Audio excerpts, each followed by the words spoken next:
L'accessoire qui a complètement changé ma vie pour créer des vidéos sur YouTube. Salut à toutes et à tous, c'est Louis de Grain, je suis très heureux de vous retrouver dans cette nouvelle vidéo. Pour rappel, notre mission chez Grain, c'est de vous aider à créer des vidéos de qualité pro, même si vous partez de zéro, et pour ceux qui le souhaitent, à faire de la vidéo leur métier. Juste avant d'aborder le sujet du jour, si vous voulez aller plus loin dans votre apprentissage de la vidéo, on a préparé une formation totalement gratuite d'1 heure dans laquelle on vous donne nos meilleurs conseils pour créer des vidéos au rendu professionnel, ainsi que les 6 étapes clés qui vous permettront de vivre de la vidéo le plus vite possible. Si ça vous intéresse, le lien est en description de la vidéo. Aujourd'hui, je vais donc vous parler d'un accessoire qui a tout changé, pour ma part en tout cas, pour créer des vidéos face caméra sur YouTube, et cet accessoire, c'est le prompteur.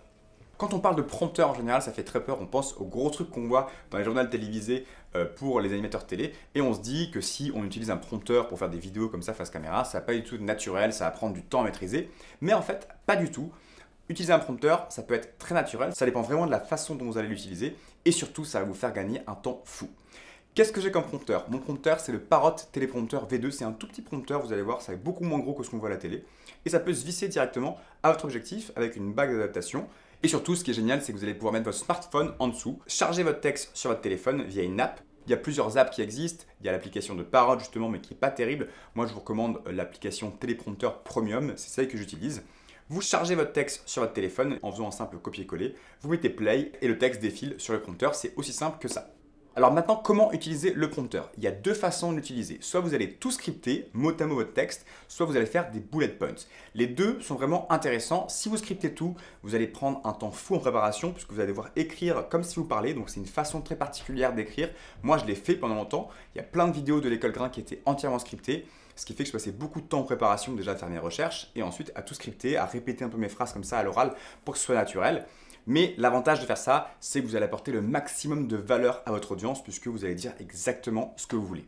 En revanche, ça va être beaucoup plus dur d'avoir un rendu naturel puisque vous allez devoir lire un texte et faire comme si c'était naturel. Donc ça prend un peu d'entraînement. Il faut beaucoup parler avec les mains, faire des grandes expressions. De manière générale en vidéo, si vous surjouez un peu votre texte, ça rendra naturel à l'écran. Alors que si vous parlez comme dans la vraie vie, vous allez paraître un peu triste et monotone. Donc vous allez voir, c'est une question d'habitude. Il faut s'enregistrer, se regarder. Mais en tout cas, c'est vrai que tout scripter sur le prompteur, ça plus dur que faire des bullet points.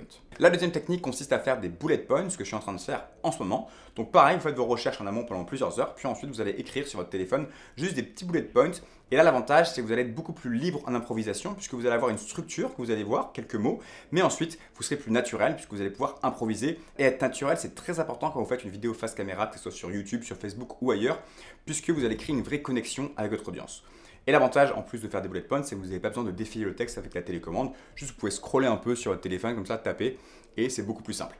Alors vous allez me dire quelle est la meilleure technique entre les deux, bullet point ou script. Selon moi, il n'y en a pas, les deux ont vraiment leurs avantages.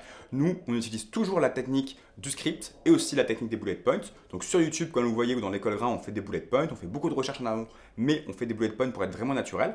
Mais par contre, pour la formation gratuite d'1 heure que je vous propose en description ou pour les publicités qu'on fait pour l'école Grain, là, on fait des scripts pour être beaucoup plus pertinent dans ce qu'on dit. Donc vraiment, les deux ont leur intérêt. Je vous conseille de maîtriser les deux parce que quand vous maîtrisez aussi bien la technique du script que du bullet point, vous avez beaucoup de cordes à votre arc et vous pouvez utiliser le meilleur outil selon le message que vous voulez faire passer à votre audience.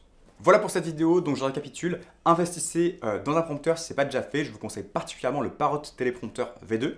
Ensuite, vous avez deux façons d'utiliser ce prompteur, soit vous scriptez entièrement votre texte, ce qui permettra d'apporter un maximum de valeur à votre audience, par contre ce sera beaucoup moins naturel à l'écran, soit vous faites des bullet points pour un rendu plus naturel. Vous verrez, une fois que vous aurez adopté ce prompteur, votre vie va être beaucoup plus simple plutôt que de faire les allers-retours avec un ordinateur ou un téléphone et l'objectif de votre caméra. Voilà pour cette vidéo, j'espère qu'elle vous a plu. Si vous avez d'autres idées de vidéos, vous aimeriez qu'on traite, n'hésitez pas à le dire en commentaire. Comme vous avez vu, on revient en force sur YouTube.